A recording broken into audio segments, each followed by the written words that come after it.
Wimbledon title favourite సబాలెంకాకు భారీ shock తగిలింది. సెమీస్లో ఆమెను అనిసిమోవా ఓడించింది.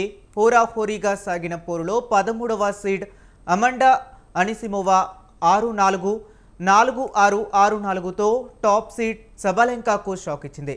2.5 గంటలకు పైగా సాగిన ఈ పోరులో కీలక సమయాల్లో చేసిన తప్పిదాలు సబాలెంకాకు ముంచాయి.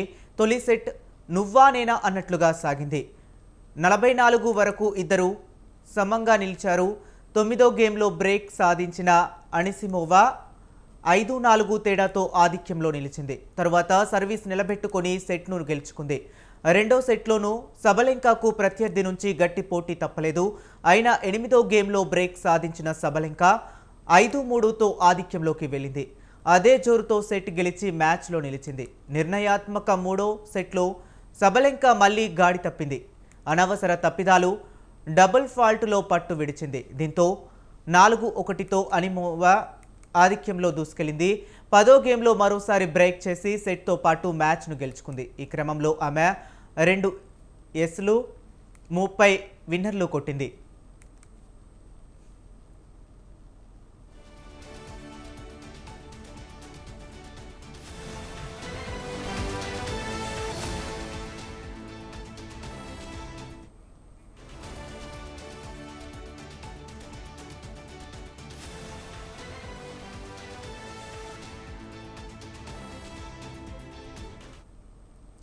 ఈ క్రమంలో ఆమె 2 ఏస్లు 30 విన్నర్లు కొట్టింది.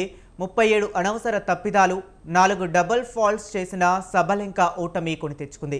మానసిక సమస్యలతో 2023లో చాలా నెలలు టెన్నిస్కు దూరమైన అనిసిమోవా 2024లో పునరాగమనం చేసి ఆస్ట్రేలియన్ ఓపెన్లో ప్రీక్వార్టర్స్ చేసింది. ఈ ఏడాది ఫ్రెంచ్ ఓపెన్లోనూ ప్రీక్వార్టర్స్ దశకు వెళ్ళింది. మరోవైపు బెన్సిచ్కు చిత్తు చేసి స్వైటిక్ తదుపరి అర్హత సాధించింది. కెరీర్లో అనిసిమోవాకు ఇది తొలి గ్రాండ్ స్లామ్ ఫైనల్ కాగా వింబుల్డన్లో తుది పోరుకు రావటం స్వైటిక్కు ఇదే మొదటిసారి.